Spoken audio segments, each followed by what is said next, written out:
General Hospital will reveal the Nurses' Ball 2025 began with all the grandeur and spectacle that Port Charles had come to expect from its most anticipated annual event. A luxurious red carpet sprawled across the entrance to the Metro Court, gleaming under a cascade of camera flashes and dazzling spotlights. Celebrities, politicians, medical professionals, and prominent families of the town arrived in waves, draped in haute couture and glittering jewels, each playing their part in the theater of glamour. The air buzzed with excitement, laughter, and whispered gossip. From the lobby to the ballroom, a symphony of string instruments played while waiters glided through the crowd with glasses of champagne. It was meant to be a night of elegance, charity, and celebration. A perfect evening for noble speeches and memorable performances. At the center of this opulent chaos stood Drew, now a newly appointed senator, whose presence drew more attention than any other guest that evening. Clad in a tailored midnight black tuxedo and wearing a mask of humility that only thinly veiled his arrogance, he walked confidently toward the stage. His arrival was met with thunderous applause. He paused, soaking in the admiration like a man convinced of his own infallibility. As he reached the podium, he looked out over the sea of familiar faces, his smile controlled, rehearsed, and perfectly timed. The spotlight bathed him in gold as he began his address, a speech brimming with themes of unity, responsibility, and civic reform. But behind every eloquent word, there lingered an undertone of smugness, a silent triumph that he had risen above the rest. Down below, sitting in the front row among the honored guests, Willow struggled to maintain composure. Her face was placid, but her hands trembled slightly in her lap, fingers clutching the fabric of her gown. She had heard the whispers, rumors floating through back channels and text messages from overseas, that Michael, believed to be undergoing intensive recovery in Germany, might be returning. The thought had haunted her for weeks, her mind swirling with fear and anticipation. If he came back, everything she had buried, every truth she had helped suppress, would rise to the surface like a corpse in still water. She cast a nervous glance toward the side entrance of the ballroom, half praying it was just a rumor, half terrified it wasn't. Then, just as Drew concluded his final remarks, the atmosphere shifted. The lights on stage abruptly changed from warm gold to cold white, washing over the room with a sudden clinical intensity. The applause that had begun to rise faltered into silence. A moment of eerie stillness fell over the audience as a voice rang out, clear, unwavering, and unmistakable. It was a voice many had not heard in months. A voice presumed lost to medical recovery and silence. Michael stepped into the light. He was thinner than before, his features more defined, the once boyish softness of his face now sharpened by experience and betrayal. His eyes were sunken but alert, dark with focus, and his posture radiated unwavering intent. He looked not like a man who had returned to celebrate, but like a man who had come to conquer. The crowd gasped audibly, stunned by his presence. Some stood involuntarily, as if unable to process the shock of seeing him alive, strong, and very much in control. Willow clutched her chest, her breath caught in her throat. Her lips parted in horror as her worst fear came to life in front of her. The color drained from her cheeks. She could feel the weight of every secret she had kept pressing down on her like a collapsing ceiling. Michael walked slowly but deliberately toward the center of the stage. He carried a thick folder, bound tightly, filled with months' worth of damning evidence. Without preamble or ceremony, he raised the folder high for all to see. There was no warmth in his tone, only fire and truth. With calm precision, he began to unravel a meticulously constructed web of lies, revealing what he had uncovered during his supposed convalescence abroad. He spoke of Drew's manipulative rise to power, not as a public servant, but as a puppeteer pulling strings behind the curtain of respectability. Michael exposed Drew's deliberate use of campaign funds to secure favors, his calculated manipulation of financial institutions in Port Charles, and his willingness to exploit intimate relationships for political gain. He detailed how Drew had blackmailed Portia, threatening to reveal her most guarded secrets unless she publicly supported his political ambitions, thereby fracturing her already fragile marriage to Curtis. Each revelation struck the room like a thunderclap. Gasps, murmurs, and outraged whispers filled the space. Eyes darted between Drew and the shocked faces of those who had once defended him. Drew stood frozen, his expression a pale mask of panic beneath the bright stage lights. He opened his mouth to speak but no sound came. The man who had exuded confidence only minutes earlier was now unraveling before an unforgiving audience. Willow, overwhelmed by the magnitude of the moment, rose shakily to her feet, her eyes locked on Michael. Her legs faltered beneath her, her balance lost to the tide of guilt and disbelief. She staggered forward as if in a trance, then collapsed onto the floor, unconscious before she hit the ground. The room erupted into chaos.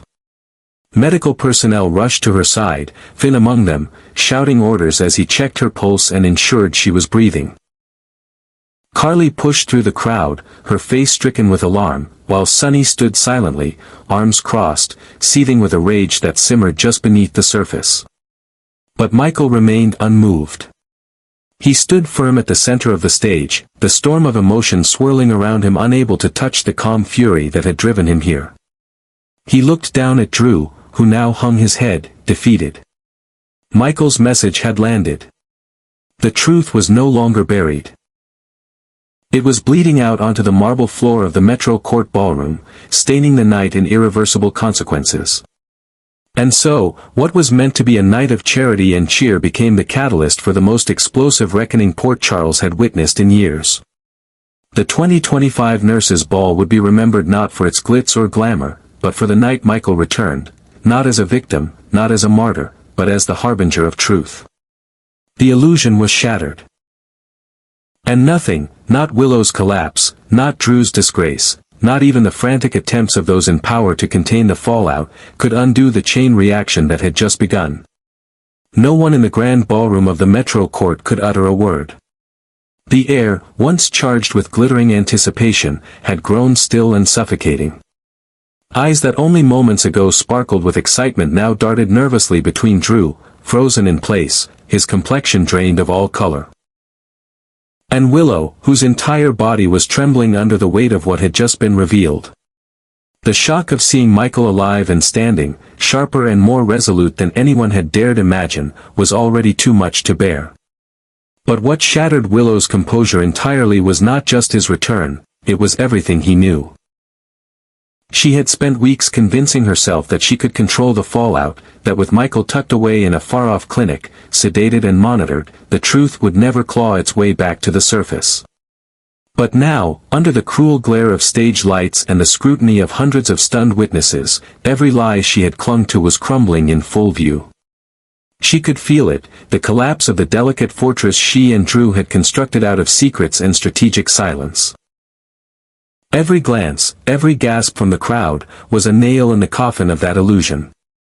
Then came the moment that unmoored the room entirely. Michael, his voice cold and precise, stated without hesitation that Drew had drugged him during his stay in Germany.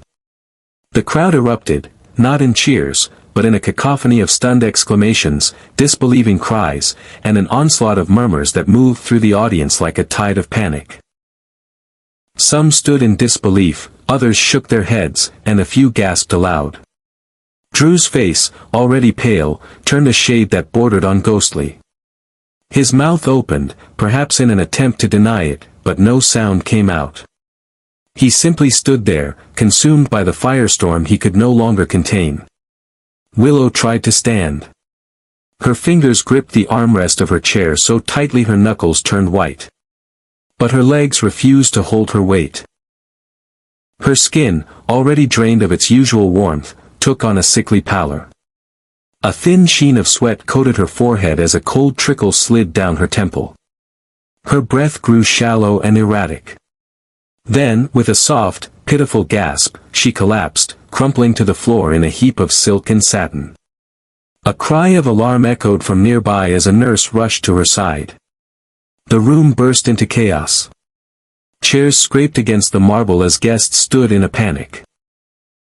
Finn emerged from the crowd, his calm demeanor now replaced by frantic urgency as he knelt beside Willow, checking her pulse and barking orders for emergency medical response. The music had stopped. The lights felt too bright. The room was no longer a gala, it was a crisis. Michael remained on stage, unmoved by the frenzy beneath him. His gaze never wavered from Drew, whose carefully curated image was now unraveling thread by thread. Michael's expression was tense but not remorseful. If anything, there was a grim resolve etched into the lines of his face.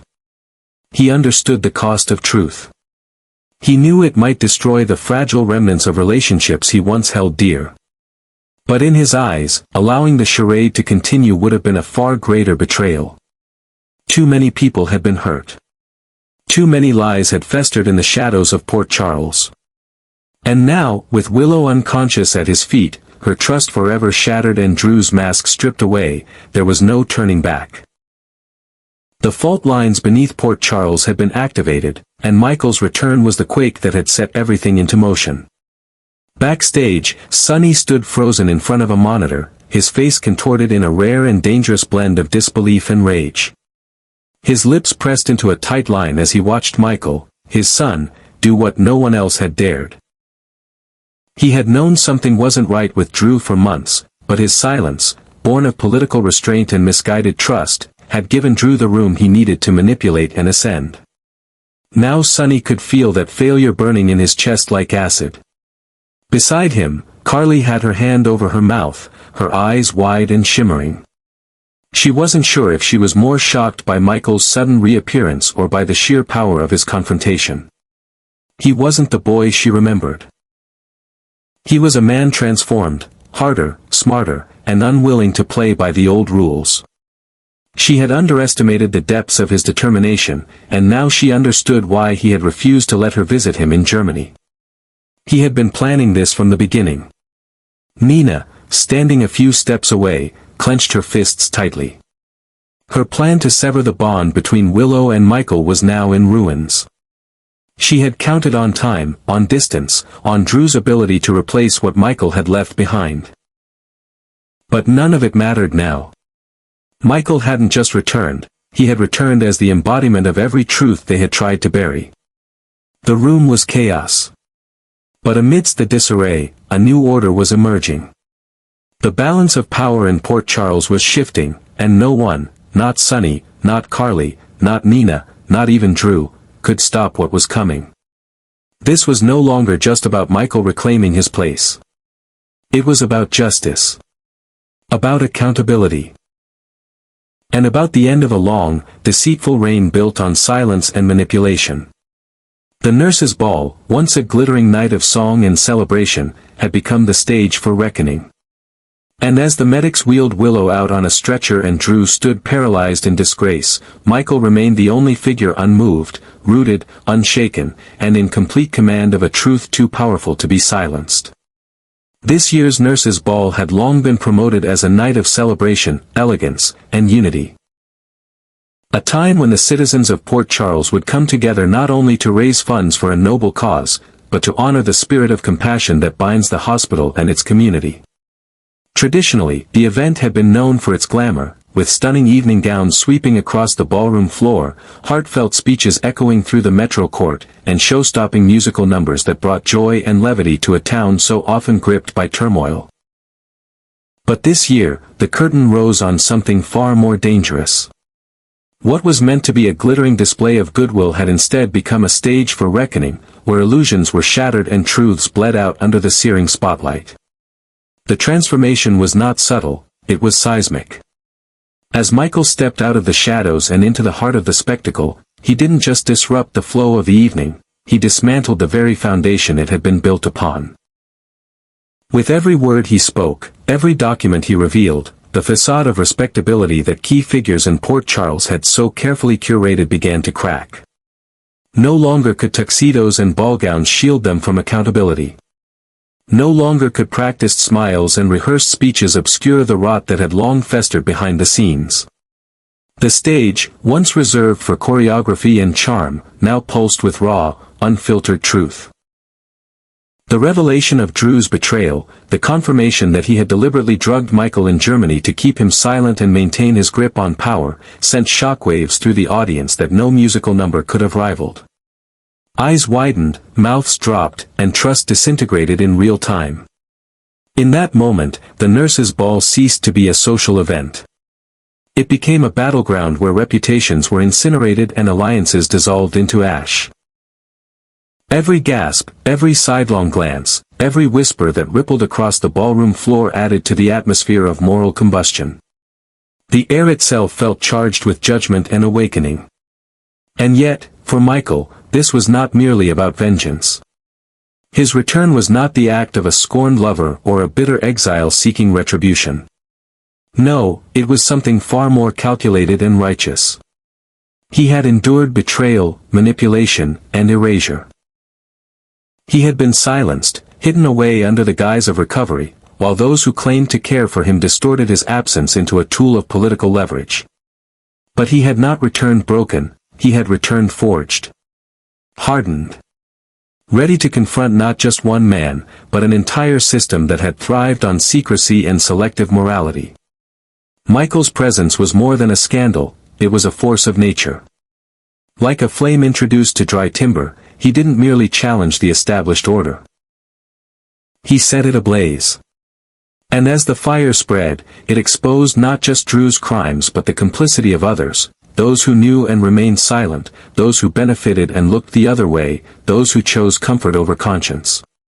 The dazzling chandeliers, the polished floors, the cascading gowns, all of it now seemed grotesque against the backdrop of revelation. What was once a celebration had become a mirror, forcing everyone to confront the ugly truths they had helped perpetuate. And yet, this was only the beginning.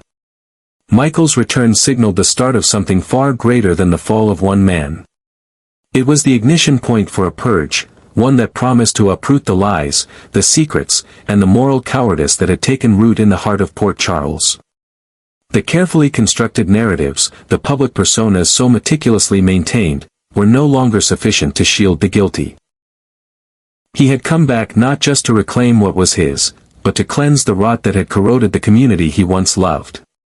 In that ballroom, under the relentless glare of truth, Port Charles was no longer the same.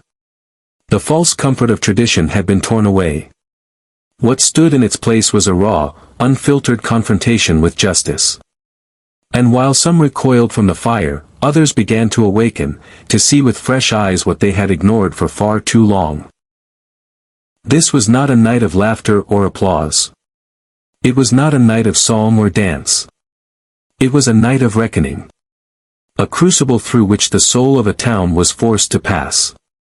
And in the days to come, when the headlines screamed scandal and the whispers behind closed doors became cries for reform, they would all remember where it began. It began with Michael. It began with the truth. And it began with a fire that would not be extinguished.